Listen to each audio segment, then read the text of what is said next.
Uttarakhand cabinet की बैठक में 17 प्रस्तावों को मंजूरी मिली। उत्तराखंड सहकारिता नीति में हुआ संशोधन, तो स्वास्थ्य विभाग की ढांचा नियमावली को मिली मंजूरी। सशक्त बहना उत्सव का शुभारंभ कर सीएम धामी ने की खरीदारी। कहा, त्योहारों में स्थानीय उत्पादों को प्राथमिकता दें। बोले, स्थानीय उत्पाद खरीदने से मजबूत होगी मातृशक्ति। उत्तराखंड में स्वाइन फ्लू की दस्तक से अलर्ट जारी। अकेले देहरादून में मिले सबसे ज्यादा मरीज।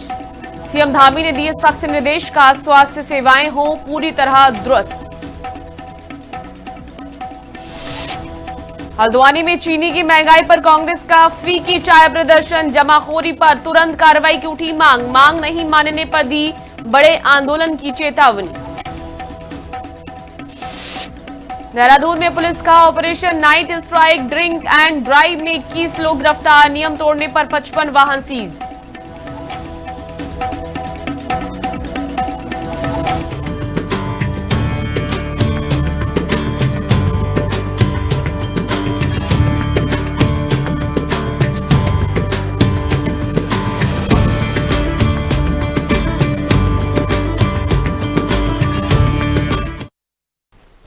नमस्कार, आप देख रहे हैं हिंदी खबर और मैं हूं आपके साथ मीनाक्षी सिसोदिया। देहरादून सचिवालय में मुख्यमंत्री सशक्त बहना उत्सव योजना के तहत स्वास्थ्य सहायता समूहों की महिलाओं ने अपने हुनर और पहाड़ के स्वाद को एक ही छत के नीचे सजाया। मिलेट्स से लेकर अचार, जैम, लड्डू, ऊन, सिलाई बुनाई और बेकरी के उत्पाद तक बनाए हैं।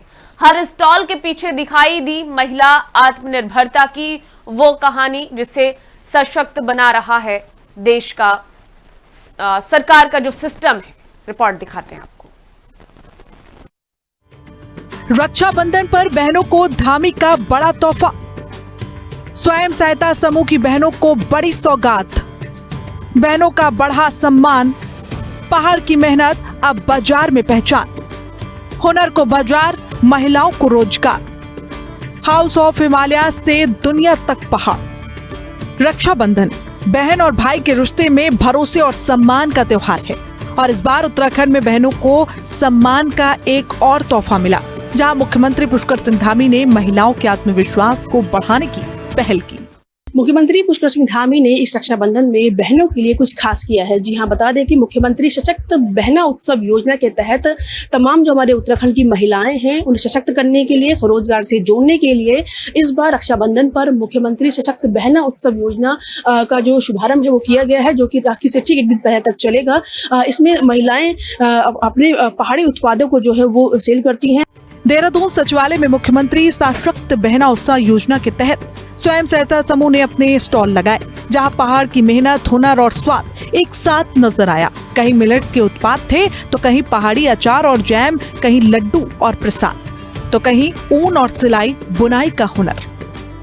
मुख्यमंत्री पुष्कर सिंह धामी ने स्टॉलों को शुभारंभ किया और महिलाओं के उत्पादों का अवलोकन भी किया। उन्होंने समूह से जुड़ी महिलाओं से बातचीत की, उनके उत्पादों की जानकारी ली और उनकी मेहनत को करीब से जाना। पिछले सालों में हमने सशक्त उत्सव बहना योजना रक्षाबंधन पर्वों के उपलक्ष्य में इसका शुभारंभ किया था। इस योजना को शुरू किया था और ये योजना हमारी जो बहनें बहुत सारे उत्पाद बनाती हैं, उसमें बहुत अच्छे अच्छे उत्पाद हैं। हम मिलेट्स के हैं, सिलाई के हैं, बुनाई के हैं, ऊन के हैं, प्रसाद है, लड्डू हैं, खाने के हैं, अनेक प्रकार के उत्पाद, जैम है, अचार है, जितने प्रकार के उत्पाद हो सकते हैं, बेकरी के आइटम हैं मिलेट से बने हुए। और रक्षाबंधन के पर्वों पर बहुत अच्छी रक्षा सूत्र, रक्षाबंधन रक्षा भी है यहाँ पर। ये सिर्फ स्टॉल नहीं, पहाड़ की महिलाओं के आत्मनिर्भर बनने की तस्वीर है। जो महिलाएं कभी घर की चार दीवारी तक सीमित थीं, आज वही महिलाएं अपने हुनर से उत्पाद बना रही हैं, बेच रही हैं और अपनी आमदनी बढ़ा रही हैं। और खास बात ये कि महिलाएं सिर्फ खुद रोजगार नहीं पा रही, बल्कि दूसरों को भी रोजगार से जोड़ रही हैं। स्टॉल में क्या क्या है? पहाड़ के हुनर की पूरी रेंज नजर आएगी, जिसमें मिलेट्स, अचार, जैम और लड्डू, प्रसाद भी है। इसके अलावा ऊन के उत्पादन भी हैं। मुख्यमंत्री जी ने ये जो पहल की है, क्या कैसे देख रहे हैं आप? बहुत अच्छा लग रहा है। हम कल से मतलब यहाँ हमें स्टॉल मिला है और हमें यहाँ आते कल भी आई थी मैं और आज भी आई हूँ। कल मेरे साथ वाले और भी आए थे, लेकिन आज मैं अकेले आई हूँ। बाकी मेरे साथ वाले भी सामान लेके आ रहे हैं। जो पहाड़ी हमारा पहाड़ी सामान है, धनिया ला रखा, अपना दाल वगैरह है, पहाड़ी आटा ला रखा है, मक्की का है, मंडवा का है, घी है, अपने पहाड़ी वो भी ला रखे मैम हमने। ये हाँ, हमने खुद भी पहन रखी है। Thank you ma'am. अच्छा, मुख्यमंत्री के द्वारा जो पहल चलाई गई है बहनों को स्वरोजगार से जोड़ने के लिए, आप किस तरह देख रही है पहल कितनी लाभकारी है? ये मैम बहुत लाभकारी है। मैं माननीय मुख्यमंत्री जी का बहुत बहुत धन्यवाद करना चाहती हूँ, जिन्होंने अपनी बहनों को सशक्त बनाने का कार्य किया है। और मैं चाहती हूँ कि ये लंबे समय तक चलता रहे और हमारे उत्पाद की अच्छी बिक्री होती है, तो इसलिए मैं भारत सरकार का भी तहे दिल से धन्यवाद करना चाहती हूँ। यानी पहाड़ की महिला अब सिर्फ उत्पादक नहीं बल्कि ब्रांड की पहचान भी बन रही है। जो हमारे समूह की महिलाएं हैं, उनके द्वारा जो उत्पाद हैं, लोकल उत्पाद है, हरसिल राजमा है, रेड राइस है और झंगोरा है, मंडवा है, और समूह की महिलाओं का हम ये लोकल उत्पाद यहाँ तक लाए हैं, जो बिक्री भी हो रहा है। बहुत अच्छा बिक्री हो रहा है। राखियाँ हाथ से जो राखियाँ हैं मैडम, ये हमारे हाथ से बनाई हुई महिलाओं के, समूह की महिलाओं के भोजपत्र, ब्रह्मकमल और केदारपाती से बनी है। सरकार की इस पहल का महिलाओं ने भी स्वागत किया। महिलाओं ने कहा कि उनके उत्पादों को बाजार और पहचान मिलने से उनका हौसला बढ़ा है, क्योंकि जब मेहनत की सही कीमत मिले तो आत्मविश्वास बढ़ता है और जब बाजार का साथ मिले तो आत्मनिर्भरता की राह और मजबूत होती है। हुनर से कारोबार तक महिलाओं की नई उड़ान, उत्पादों की अच्छी कीमत, बढ़ता आत्मविश्वास, आत्मनिर्भरता की ओर मजबूत कदम माना जा रहा है। रक्षाबंधन पर बहनों के लिए आत्मनिर्भरता की सौगात हो या फिर स्वयं सहायता समूह की महिलाओं को बाजार देने की पहल, धामी सरकार का फोकस महिलाओं को आर्थिक रूप से मजबूत बनाने पर दिखाई दे रहा है। कहीं ना कहीं ये पहल है सरकार की, जो महिलाओं को लगातार आगे बढ़ाने के लिए, जैसे उन्होंने बताया, लोन भी दे रही हैं, मशीनें भी उपलब्ध कराई गई हैं, ताकि महिलाएं उत्तराखंड का नाम भी रोशन करें और साथ ही अपने परिवार को भी चलाएं, और जो गाँव जो पलायन हो रहा है वापस लोग रिवर्स पलायन करें। पहाड़ की बहनें अब सिर्फ घर नहीं संभाल रही, अपने हुनर से कारोबार भी संभाल रही हैं। हाथों में हुनर, उत्पादों में पहाड़ की पहचान और बाजार में बढ़ती पहुंच, यही है उत्तराखंड की महिलाओं के आत्मनिर्भर बनने की नई तस्वीर। ब्यूरो रिपोर्ट, हिंदी खबर। उधर मेरे सपनों का उत्तराखंड अभियान को प्रदेश के विद्यार्थियों का जबरदस्त समर्थन मिला है। कक्षा 11वीं और 12वीं के 2,67,744 विद्यार्थियों ने उत्तराखंड के भविष्य को लेकर अपने विचार साझा किए हैं। विद्यार्थियों ने पर्यटन, रोजगार, शिक्षा, स्वास्थ्य, तकनीक और पर्यावरण समेत 8 विषयों पर सुझाव दिए। अब मुख्यमंत्री पुष्कर सिंह धामी और विशेषज्ञों की टीम श्रेष्ठ विचारों का मूल्यांकन कर रही है। अभियान के तहत 140 श्रेष्ठ विचार चुने जाएंगे, जिनके परिणाम 16 सितंबर को घोषित होंगे।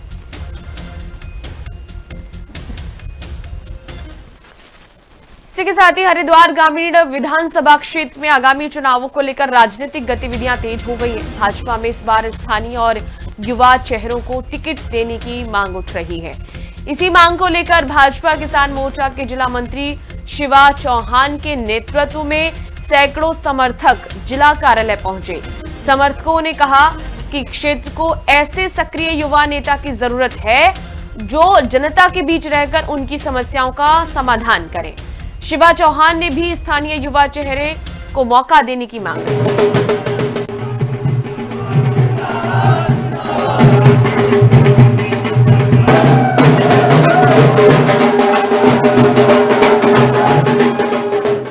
देखो, इस बार क्षेत्र हरिद्वार ग्रामीण विधानसभा से जिस तरह आप लोग देख रहे होंगे, युवा और किसान और माताएं बहनें जो इस बार एक नई ऊर्जा शक्ति के साथ इस बार इन लोगों की सबकी एक ही मांग है। इस बार लोकल चेहरा इन लोगों को चाहिए और लोकल चेहरे के लिए इस बार ये लोग सब एकजुटता दिखा रहे हैं और सब एक हैं। इस बार हमें हमारा युवा साथी चाहिए, कोई हमारा भाई जो हमारे कंधे से कंधा मिला के चल सके।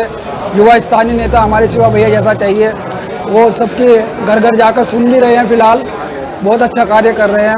फायदा ये होगा कि युवा की सुन सकता है जल्दी से, वो किसानों की भी सुन सकता है। अभी तक कोई काम नहीं हो रहा था सरकार से, तो हम चाहते हैं फिलहाल हमें युवा हमारा भाई शिवा चौहान जैसा नेता चाहिए। इसी के साथ ही हल्द्वानी में आबादी के बीच चल रही कबाड़ की दुकानों पर नगर निगम अब सख्त रुख अपनाने जा रहा है। बोर्ड बैठक में प्रस्ताव पास कर ऐसी दुकानों को आबादी क्षेत्र से बाहर करने का फैसला लिया गया है। अधिकारियों को रिहायशी इलाकों में चल रही दुकानों को चिन्हित करने के निर्देश भी दे दिए गए हैं। नई कबाड़ दुकानों को आबादी क्षेत्र में अनुमति नहीं मिलेगी। वहीं पहले से संचालित दुकानदारों को भी बाहर कारोबार करने के निर्देश दिए जाएंगे। नियमों का पालन नहीं करने पर जुर्माने के साथ कानूनी कार्रवाई का भी प्रावधान है। अच्छा, देखिए, बोर्ड द्वारा प्रस्ताव पारित किया गया था कि रिहायशी इलाकों में कबाड़ की दुकानें हटाई जाएंगी और साथ ही जो नए कबाड़ का धंधा करेंगे उनको निगम से लाइसेंस लेना पड़ेगा। इसी के दृष्टिगत आदेश जारी किया गया है और संबंधित नगर स्वास्थ्य अधिकारी और सैनिटरी इंस्पेक्टर को निर्देशित किया गया है कि कूड़े जितने भी कबाड़ का काम कर रहे हैं उनको चिन्हित कर लें और 15 दिन की अवधि का नोटिस देने के उपरांत इनको हटाने की कार्रवाई, रिहायशी एरियो से हटाने की कार्रवाई सुनिश्चित कराएं। अगर ये नहीं हटाते हैं तो इनके खिलाफ अर्थदंड और विधि के अनुसार कार्रवाई की जाएगी।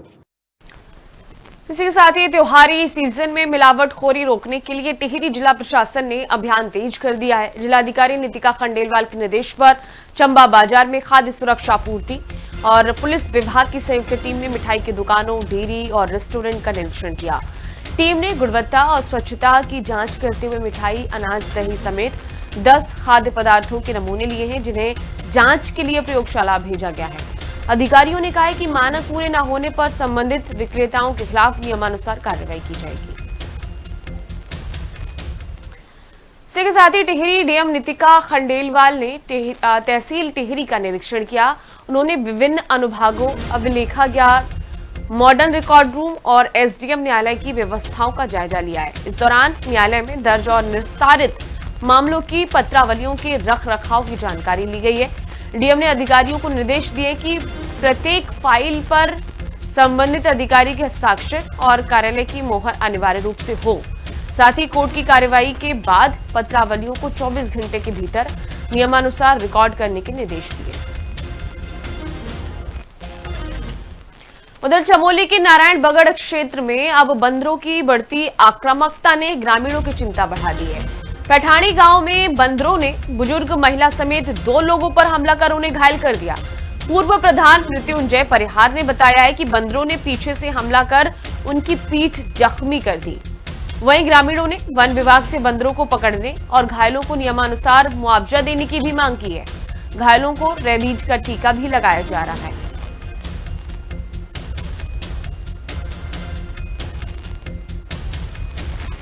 आज की जो एक समस्या एक जरूर देखने को मिली है कि एक बांदरों ने, जो वानर सेना होती है, उन्होंने इतना आतंक फैला दिया है कि अभी चाचा जी थे हमारे साथ और मतलब बांदरों ने उनको काटा हुआ। इससे पहले कुत्तों की जो समस्या चल रही थी उससे तो जनमानस को राहत मिल चुकी है, लेकिन वानर सेना ने इतना आतंक फैलाया हुआ है। आए दिन स्कूल के बच्चों से लेकर आम जनमानस से लेकर, और मैं कहूँ तो जो हमारी पहाड़ों की खेती है, जो फसलें आजकल हो रही सारे तबाह कर चुकी है। और मैं तो ये भी कहूँगा कि फसलों के तबाह करने के बाद सरकार के द्वारा भी कुछ जो ग्रामीण क्षेत्र जो कृषक है उनको कुछ नहीं दिया जाता है। और मैं रिक्वेस्ट करता हूँ फॉरेस्ट विभाग और शासन प्रशासन से कि इस वानर सेना को उठाकर इसे ऐसी जगहों पे छोड़ा जाए जहाँ पर उतने जनमानस ना हो या जहाँ पे किसी व्यक्ति को, बच्चों को नुकसान ना पहुँचे। यहाँ आते हैं ना, किसी को मैसेज नहीं भेजते बिना उपचार के। फिलहाल मंकी बाइट वाली दूसरा केस है। इससे पहले एक और केस आया था हमारा 19 तारीख को, जिनकी दूसरी डोज भी लग चुकी है। पहली 19 को लगी, फिर 3 दिन बाद 22 तारीख को। यह भी दूसरा केस है जो 24 तारीख को आया था मृत्युंजय जी का, जो कि 24 तारीख को आया था केस। पहली डोज लग चुकी है इनकी और दूसरी डोज लगेगी अभी 3 दिन बाद इनको। क्या संदेश देना चाहेंगे आप जनता को? हम ये कहना चाहेंगे कि जैसे जो जंगली जानवर है थोड़े उनसे दूरी बना के रखें और जो उनका प्रति व्यवहार है वो देख कर चले आगे ना। अगर वो एग्रेसिव हो रहा है मंकी तो थोड़ी अपनी दूरी बना के रखें। बाकी एसडीएम साहब भी आए थे, हमने उनको जानकारी भी दी है। जो अभी 3-4 दिन पहले डॉग बाइट वाला केस भी चल रहा था, उसके प्रति भी हमने उनको एक फोटोकॉपी दे रखी है। बाकी आप लोग थोड़ा ध्यान रखे चलिए। हम मौजूद हैं चमोली के नारायणगढ़ में। हम इसलिए मौजूद हैं कि पिछले दिनों जो है यहाँ पे जो आवारा कुत्तों के, पागल कुत्तों की, लोगों को काटने की जो घटनाक्रम यहाँ पे लगातार हर यहाँ पे 10-12 लोग यहाँ पे कुत्तों ने काट दिया था। हालांकि अब कुत्तों का दहशत जो है वो कम है, सारे कुत्तों का वैक्सीनेशन कर दिया गया है। लेकिन एक नई घटना अभी सामने आई है कि कल जो है कि जो जंगली हिंसक बंदर है, उन्होंने कल एक जो पैठानी के पूर्व प्रधान है मृत्युंजय परिहार जी, उनको अब उनके घर पे ही वो जब हम छत से निकल रहे थे तो बंदरों ने उन पर हमला करा, उनको बुरी तरह से काट दिया। उससे पहले 2-3 दिन पहले की घटना है, पैठानी की है, एक बुजुर्ग महिला है, उस महिला को भी जो जंगली बंदर है उन बंदरों ने काट दिया था। उनको भी एंटी रेबीज के टीके लगाए गए, मृत्युंजय प्रहार को भी एंटी रेबीज के टीके लगाए गए हैं। आज जो है वो दोबारा दिखाने प्राथमिक स्वास्थ्य केंद्र नारायणगढ़ आए थे, तो वहाँ पर डॉक्टर ने उनका हाल देखा और उनको जो एंटी रेबीज के टीके लगाए गए। देखिए इसी प्रकार से लगातार जो है एक हफ्ते तक लगातार जो रेबीज के टीके हैं वो लगने हैं।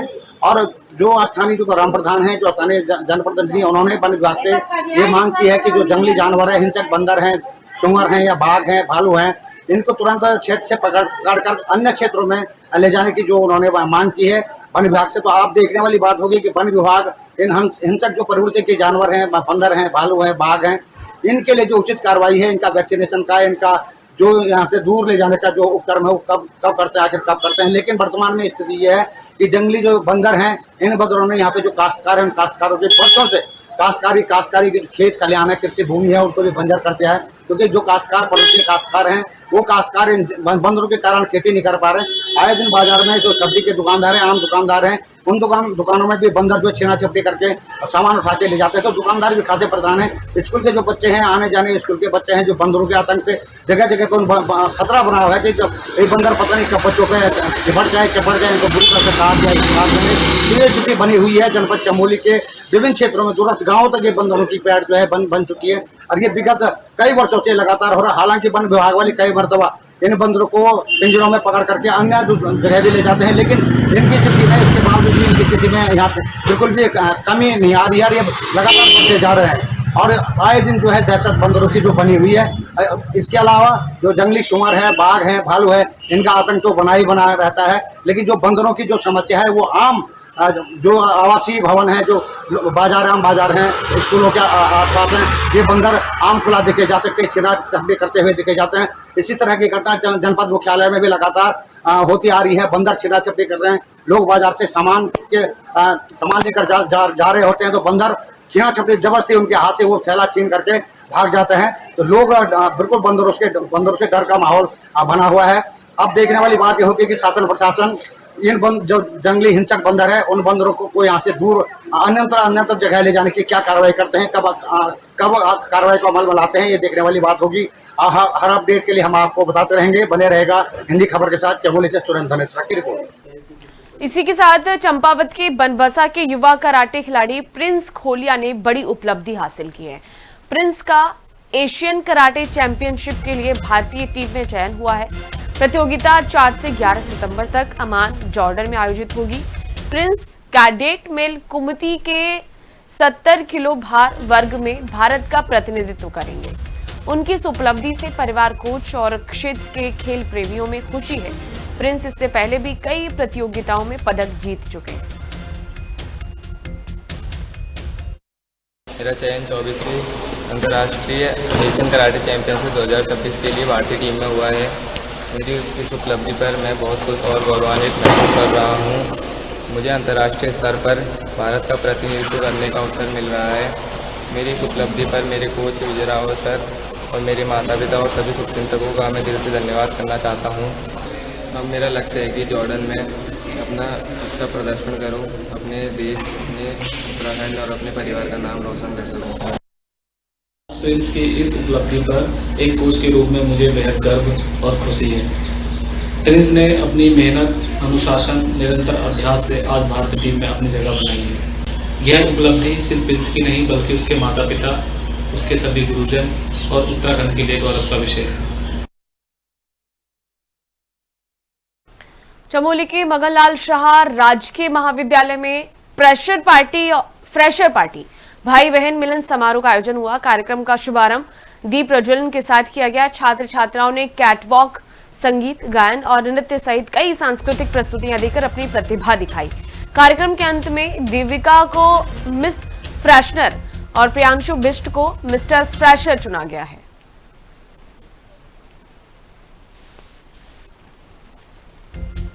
यहाँ पे जो है फ्रेशनर पार्टी बच्चों ने रखी थी, तो बहुत अच्छा कार्यक्रम बच्चों ने किया। इससे जो हमारे नए बच्चे प्रथम वर्ष में आए हैं उनका भी हौसला बढ़ा है। तो बहुत अच्छा कार्यक्रम बच्चों ने किया है। मैं इनके सबके उज्जवल भविष्य की कामना करता हूँ और इसी तरह से जो है ऐसे कार्यक्रम यहाँ पे होने चाहिए ताकि जो है यहाँ के बच्चों की जो झिझक है वो मिट सके। सभी छात्र छात्राओं को ये संदेश देना चाहता हूँ कि आप अधिक से अधिक संख्या में यहाँ पर एडमिशन लें और आपसी भाईचारा बना के रखें। और जिस चीज़ के लिए आप घर से यहाँ पे आए हैं पढ़ाई के लिए, तो उस पर विशेष ध्यान दें, क्योंकि जब आप यहाँ से पढ़ के जाएंगे तो तभी आप जो है विभिन्न क्षेत्रों में जो है कुछ अपना योगदान दे सकते हैं। आज के महाविद्यालय मींग नारायण बगड़ चमोली में महाविद्यालय में नव प्रवेशित जो छात्र छात्राएं हैं उनके लिए फ्रेशर पार्टी का आयोजन बीए तृतीय सेमेस्टर और पंचम सेमेस्टर के छात्र छात्राओं के द्वारा रखा गया था, जिसके अंतर्गत बच्चों के द्वारा विभिन्न कार्यक्रमों का आयोजन किया गया, जिसमें संगीत, नृत्य एवं कैट वॉकिंग जैसे प्रोग्राम जो है बच्चों के द्वारा आयोजित किए गए। और मैं सभी नव प्रवेशित छात्र छात्राओं को हार्दिक बधाई देता हूं। चंपावत के चाकुनी बोरा गांव में किंग कोबरा के पहुंचने से लोगों में दहशत फैल गई। ग्रामीणों की सूचना पर वन विभाग की रेस्क्यू टीम मौके पर पहुंची और काफी मशक्कत के बाद सांप को सुरक्षित पकड़ लिया गया। इसके बाद किंग कोबरा को उसके प्राकृतिक आवास में छोड़ दिया गया है। पहाड़ी जंगलों में पाए जाने वाला किंग कोबरा उत्तराखंड के वन्य जीवों का अहम हिस्सा है। रिहायशी इलाकों में इसके पहुंचने से लोगों में कुछ देर तक अफरा तफरी का माहौल जरूर रहा। इसी के साथ ही चमोली के नारायण बगड़ में देर शाम मैक्स टैक्सी हादसे का शिकार हो गई। मींग गधेरे में निलाड़ी सनेड़ जा रही टैक्सी डांगतोली गांव के पास अनियंत्रित होकर सड़क पर पलट गई। हादसे में महाविद्यालय मींग की 3 छात्राएं घायल हो गई। स्थानीय लोगों ने उन्हें नारायण बगड़ अस्पताल पहुंचाया, जहां प्राथमिक उपचार के बाद तीनों को हायर सेंटर रेफर कर दिया गया। पुलिस ने मौके पर पहुंचकर दुर्घटना की जानकारी ली और हादसे के कारणों की जांच शुरू कर दी। के बोल रहे थे कि वाहन जो है पलट गया है, उसके बाद उनको यहाँ लाया गया। उसमें से एक लड़की है ममता, जिसको ज़्यादा चोट आई है। उसका हमने जो सर पे चोट थी उसमें टाँके लगा दिए, कमर पे ज़्यादा चोट है तो उसके लिए हम उसे आगे हायर सेंटर रेफर कर रहे हैं। 2 लड़कियाँ हैं वो हाथ में थोड़ा बता रही हैं, बट उनको कहीं पे ऐसी चोट नहीं है जो बाहर से दिखाई दे रही है। उच्च संस्थान में हम उनको रेफर कर रहे हैं, जिससे उनको अच्छा उपचार मिल सके। ये आज मींगदरे से डांगतोली मोटर मार्ग पर एक वाहन मैक्स जो बच्चों को लेकर घर जा रही थी और अनियंत्रित होकर वो डांगतोली के समीप गाड़ी में ही रोड में ही पलट गई, जिस कारण 2-3 बालिकाओं पर चोट लगी है। और क्षेत्र जैसे ही घटना की जानकारी लोगों को मिली तो क्षेत्र के सभी लोग उनको प्राथमिक उपचार के लिए नारायण बगड़ में लाए और प्राथमिक उपचार के उपरांत तीनों की स्थिति 2 की स्थिति सामान्य है और एक की का चोट लगी है, उनके पीठ और सिर पर लगी है और उनको यहाँ से प्राथमिक उपचार के उपरांत उनको हायर सेंटर श्रीनगर के लिए रेफर कर दिया गया है। और सभी क्षेत्रवासियों ने अपनी संवेदना को देखते हुए सभी क्षेत्र और जनप्रतिनिधि यहाँ पर एकत्रित हुए। चंपावत के लोहाघाट महाविद्यालय में छात्राओं की समस्याओं को लेकर चल रहा आंदोलन अब छात्र संगठनों के बीच टकराव में बदल गया है। एनएसयूआई और एबीवीपी दोनों ने एक दूसरे पर मारपीट और अभद्रता के गंभीर आरोप लगाए हैं। एनएसयूआई का आरोप है कि उसके कार्यकर्ता पर हमला कर गंभीर रूप से घायल कर दिया गया, जबकि एबीवीपी ने आरोपों को झूठा बताते हुए एनएसयूआई पर ही मारपीट शुरू करने का आरोप लगाया। दोनों पक्षों ने पुलिस को तहरीर दे दी है और अब पुलिस तमाम एंगल से जांच कर रही है। जी कल ऐसा हुआ था, ये लोग छत पे चढ़े थे, जैसे ही नीचे होते उसके बाद इनके अध्यक्ष लोग आए थे बीजेपी के, जैसे ही वो गए उनके बाद इन लोगों ने सीधे मारपीट स्टार्ट कर दी। लगभग 30-40 लोग थे, एक इंसान पे सारे टूट पड़े, सर फाटा। फिर जैसे ही हम लोग हॉस्पिटल को गए हमारे टेंट वगैरह फाड़े गए, देख सकते हो। फिर जैसे ही इन लोगों को पता चला कि हम केस करने वाले हैं, वैसे ही ये लोग कुछ लोग आए टेंट वगैरह दोबारा वो करके, जिसकी वजह से हमें सुबह प्रॉब्लम हुई। पानी यहाँ बिस्तर सब गीले हो चुके हैं। थाने में हमने केस किया इनके ऊपर, कार्रवाई अभी तक तो कुछ नहीं। ऐसा कुछ नहीं हुआ था, किसी ने मारपीट ऐसी जैसी कोई स्थिति नहीं हुई थी। सबसे पहले उनने ही वो यहाँ पे को अंदर आके सीएम साहब के लिए और क्या कहते हैं सरकार के लिए गंदे गंदे नारे लगाने लगे और हमको बच्ची को मतलब चिढ़ाने का पूरा प्रयास था। हमने बस उनसे कहा कि आप बाहर चले जाओ। जब वो बाहर जा रहे थे तो शायद वो जब बारिश की वजह से फिसल हुई थी तो धक्का मुक्की में वो फिसल पड़ा। उसके अलावा किसी ने हाथ तो किसी ने छोड़ा नहीं, ऐसा कोई संज्ञान है नहीं कि किसी व्यक्ति ने हाथ उठाया या कुछ करा। उधर नैनीताल में खाद्य सुरक्षा विभाग ने मिलावट और खराब गुणवत्ता पर रोक लगाने के लिए सघन निरीक्षण अभियान चलाया। मल्लीताल और तल्लीताल के आधा दर्जन से अधिक मिठाई और अन्य खाद्य प्रतिष्ठानों की जांच की गई। विभाग की टीम ने नारियल की बर्फी और तिल के सैंपल्स लिए, जो कि प्रयोगशाला में जांच के लिए भेज दिए गए हैं। अधिकारियों ने कारोबारियों को गुणवत्तापूर्ण खाद्य सामग्री बेचने और इसी के साथ ही प्रतिष्ठानों में नियमित साफ सफाई रखने के भी निर्देश दिए। विभाग ने कहा कि ये अभियान आगे भी लगातार जारी रहेगा। खाद्य सुरक्षा आयुक्त महोदय उत्तराखंड शासन एवं जिलाधिकारी महोदय जनपद नैनीताल के निर्देशों के अनुपालन में मैं रक्षाबंधन के त्योहार को देखते हुए मल्लीताल नैनीताल में सघन चेकिंग अभियान चलाया जा रहा है।